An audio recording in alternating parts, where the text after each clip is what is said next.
Hey Flower Besties, it's John here, and welcome to my plant adventures. Hey you guys, it's John here. It is the end of April, and all of the spring flowers are kind of at their last end.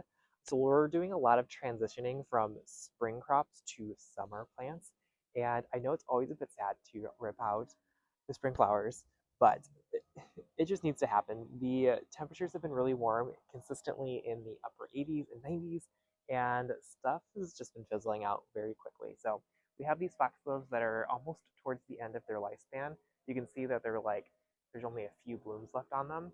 So we'll probably end up taking those out. They're not going to bloom again this spring. Again, these foxgloves are almost done as well.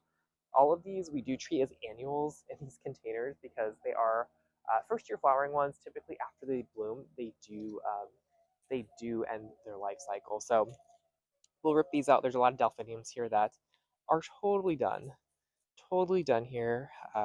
Lots of seed pods on these foxgloves as well. So we're just gonna bite the bullet. We're gonna rip things out. We also need to get some stuff established before the summer heat kicks in. So getting the mahogany splendors hibiscus in the back, probably putting in some lisianthus here, some zinnias, kind of transitioning out a lot of these spring flowers. All of these petunias are gonna stay. They do pretty well up until it's like 115. So we're gonna keep these here. I do want to show you guys this dahlia that just started to bloom. We have some dahlia pots that we need to start incorporating into the garden. We have like 5 or 6 of those pots, so we'll tuck those in and kind of switch things up. We need to take out this alyssum here. It's just kind of been frying in these containers, as you can see. Yeah, not the cutest, but we have a lot of plants to replace them with. We have some salvias over here. We have some vincas. This is the Kauai peppermint vinca that we'll be tucking into the container garden as well. We even had, I potted up some sweet potato vines, the medusas, to kind of fill in some gaps, and hopefully we can use these. So anyways, we are going to start flipping the container garden. I'll show you guys what it looks like when we're done. Okay, you guys, we are back. We ripped out all of the foxgloves and delphiniums out here, and it feels like the garden is so much shorter.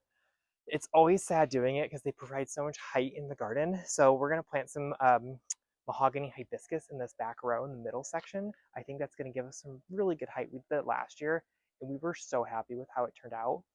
We used it in our summer garden, into our fall garden, and it was the perfect color for it. We have one plant right over there that we can show you guys. It's kind of that like burgundy color. Absolutely stunning. So we're going to plant probably 4 pots full back here. 1, 2, 3, 4. We might plant some more over here.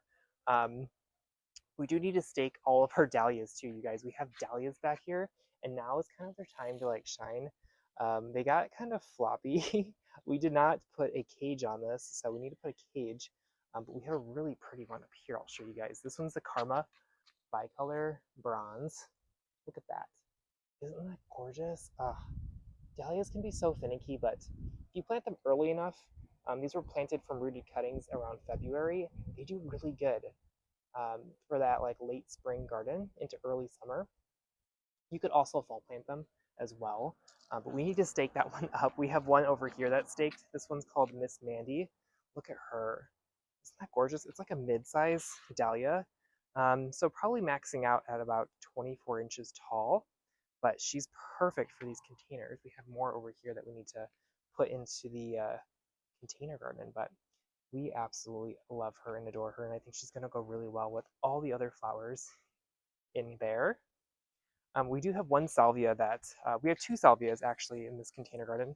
I wish I would have planted a lot more because they do actually provide quite a bit of height. We were just running out of pot space. So we have one Mystic Spires, absolutely lovely, that blue one. And then we have a purple one. It's called Purple in Bloom.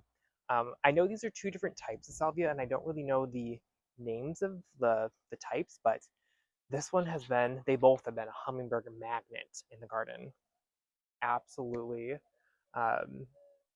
perfect. If you guys love hummingbirds, salvias are a great option. These won't make it through the summertime, but they will carry us through until the end of May, which is great because then the lisianthus will start blooming at the end of May. So it kind of bridges that gap between spring and summer, all of these beautiful salvias in our garden. We will be adding a ton of Lisianthus here. So kind of in our mid-range section, we'll be adding Lisianthus pots. I'll show you guys some Lisianthus that we have from last year. So usually our second year Lisianthus will bloom in like late May to June, and then our first year planted Lisianthus will bloom in July until like early August. Lisianthus are tender perennials here, which is amazing. They last so long. I've had some for about 3 or 4 years even. So if you treat them right, they will come back for you. But I'll show you guys the second year ones back here. They are so pretty right now. Look how full, look how full these are. This one's the Champagne, the Voyage Champagne 3, one of my favorites. But this one, so pretty. I think we're gonna put that one over by the bench once those foxgloves are done. But all of these pots, look how healthy these look, you guys. They are so lush. We do need to put peony cages on all of them. I will do that tomorrow before they get too tall. Ideally, I would have done that probably a few weeks ago before, so they could grow up through it. Even some of these are kind of tall. I might get some wire cutters and kind of bring it down just a little bit. I think about a foot would be perfect. But yes, we're moving all of these pots into the container garden, you guys, and it's going to be so beautiful. And I cannot wait for Lisianthus. All right, you guys, we're going to show you the first year planted Lisianthus. These were planted about 3 or 4 weeks ago, and as you can see, they're much smaller, so they're much further behind. But we pinched them about 2 weeks ago, as you can see here, and they're sending up tons of side branching, as you can see. So instead of getting one giant stem, we're getting 1, 2, 3, 4, 5, 6 stems that are going to really fill up this area. Now, we might not get 6 stems because that's kind of a lot of stems here. We might only get like 4 stems, but that's still great, you guys. We packed these in really tight, so they're about, I don't know, 3 inches apart because they're in containers. You can space them pretty close together. Sometimes when you overwinter them, a few might die out, so if that happens, that's totally okay. The others are kind of going to overtake it and still give you that really full look.